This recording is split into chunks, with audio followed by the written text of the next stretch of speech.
Whenever we speak in front of people, we get nervous. Our mind gets stuck. We cannot think. So many things happen. It's like we are going to a war, right? So, my dear friends, today we will discuss on this topic. And yes, please watch till the end. And if you like this video, please do subscribe. Let me tell you something. When I was in college, there was a girl. Her name was Minakshi.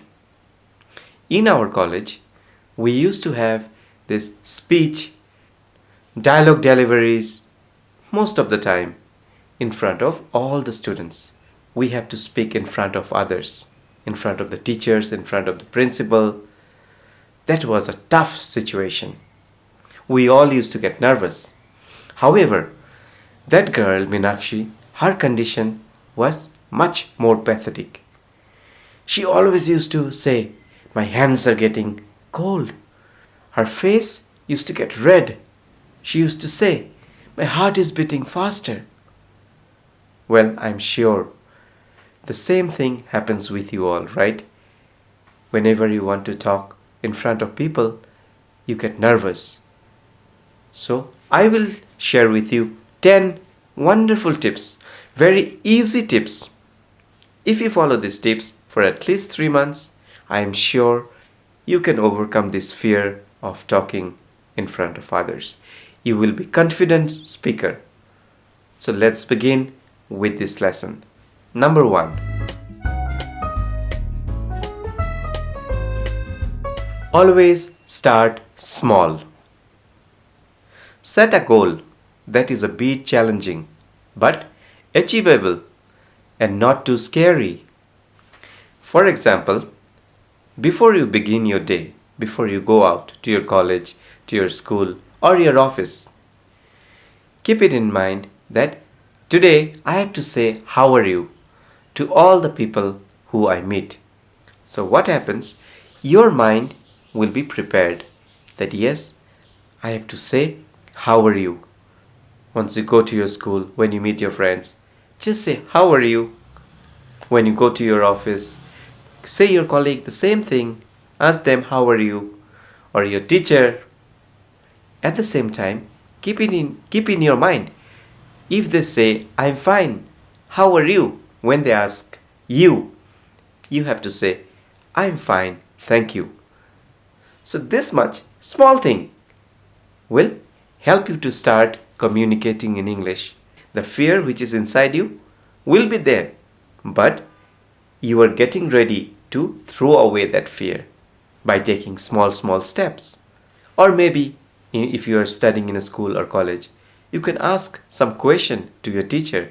You will be scared, but don't bother about that. The more you ask, the fear which is inside you will go away faster. So take small steps. Let me share with you few more challenging goals, like chat with someone for a few minutes, speak in front of an audience if you get a chance, speak on the phone. Always remember, the goal is not to speak perfectly. The goal is to just speak. You may make mistake, but you are learning from that mistake. And once you achieve your goal, like what you did today, "How are you?" "I'm fine, thank you." Tomorrow, if you're confident enough, take something more difficult task. Frame some more questions in your mind when you go out. Talk to people about that. Let's move on to point number 2.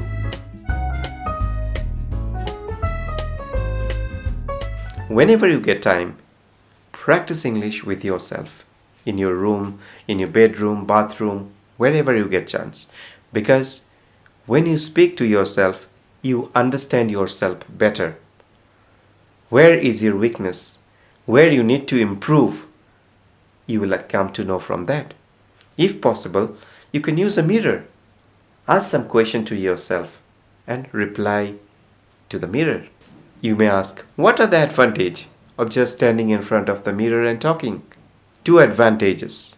Number 1, speaking English to yourself will help you to identify areas you might want to improve. Number 2, you can develop self-confidence. Got it? Let's move on to point number 3. Always remember, whatever we do, we should always stay positive. The more we stay positive, the more we become successful in life. Same in the case of learning English. Tell yourself positive things like, I can do it. I have got this. It will be okay. Whether you are a beginner, whether you are an advanced English speaker, remember, we all make mistakes. And thinking negatively will limit what we do. Thinking positively will help you to do your best and improve. So always stay positive. Let's move on to number 4. Try to find out someone with whom you are very comfortable speaking. Maybe your friend, maybe your colleagues, maybe your neighbor, maybe someone in your family. And if you find someone, try to practice English with him or her regularly. It will help you to reduce your anxiety level. Your nervousness will slowly go away because you are practicing English on a regular basis. Number 5. We often worry, like suppose if I speak to this person, what will happen? What they will think of me? Whether they will make fun out of me, and we get confused. What to do? What should I do in this type of situation? Also, question comes in our mind like, what if I forget the word? What if my mind goes blank? What if I don't understand what the other people is saying? So, by proper planning, you will be able to overcome this type of situation. Suppose you forget a word. Okay? Not a big deal. Maybe you are saying, I am so happy today. You forgot the word happy. I am so... today, what is that word? You can just try to fill that blank with similar words like, I'm so glad today. Or I am feeling joyful today. Okay, the synonyms. Or the antonyms also you can learn of happy is sad. I'm feeling low. Okay, try to keep these words in your mind.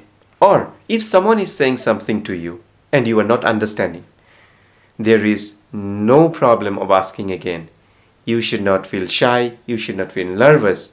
You can ask the same person, I'm so sorry. Can you repeat again? So this type of phrases try to learn, which we use on a regular basis. Communication is never 100% smooth, nor even for native speakers. Overcoming such problem is a very normal part of speaking. So don't be scared. Let's move on to number 6. When we learn something, mistakes will come in our way. By solving those mistakes, we grow in life. We learn more from those mistakes. But making a mistake can teach you a lot and help you to improve your skill. One thing remember, a good speaker is not someone who can speak very fluent English. A good speaker is someone who can deliver some speech with some easy language, with easy sentences, so that other people can also understand. So you need to accept your problems and your mistakes and learn from those mistakes. Let's move on to the next one. Listening and reading plays a very big role in shaping our English skill. Reading is very important. Why? Once you take up some text, some paragraph and read loudly, you are also practicing your speaking skill. Reading helps to improve our speaking, our fluency. And listening is also important because if you have to talk to someone, you also have to listen to someone. You talk, he will listen. He talks, you listen. And if you do not understand, it's a shame. So you need to practice listening also. Let's move on to the next one. Breathing plays a big role. It helped me a lot. I will seriously tell you. Deep breathing. Whenever I used to get nervous, I used to take 3 deep breathing. My teacher told me this secret to me. He told me, whenever you are nervous, Whenever you feel that you are feeling low, you are anxious, just sit and relax and take 3 deep breaths. Breathing deeply reduces secretion of hormones that create stress. Before you go to speak in front of people, I'm sure you will feel nervous. Take a minimum of 3 deep breaths. Let's move on to the next one. Whenever you want to talk to someone, you need to control your pace of talking.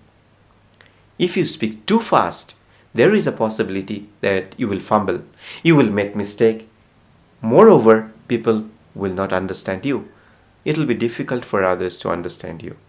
So, whenever you speak in front of others, make sure you speak softly, you speak slowly. When you speak slowly, the other person understands you. And in response, he or she will talk to you more softly and slowly. And it will be easy for you to understand. You will be able to build a good communication. The final point is to smile. You will get a much better response if you approach the conversation with a smile. You may not know English properly. You may have some problem. You are not fluent in English. But to become confident, a smile is enough. When you smile to someone and when you start speaking, that person gets a response that yes, you are ready to talk. And he will be ready to listen to you. So my dear friends, got all the points in your mind? If you want, you can watch the video one more time because it is very important to build confidence. When you talk to people or when you talk in front of others, if your confidence is low, you will be nervous. So, develop yourself and I'm sure you will be successful in life. I wish you all the very best. Thank you.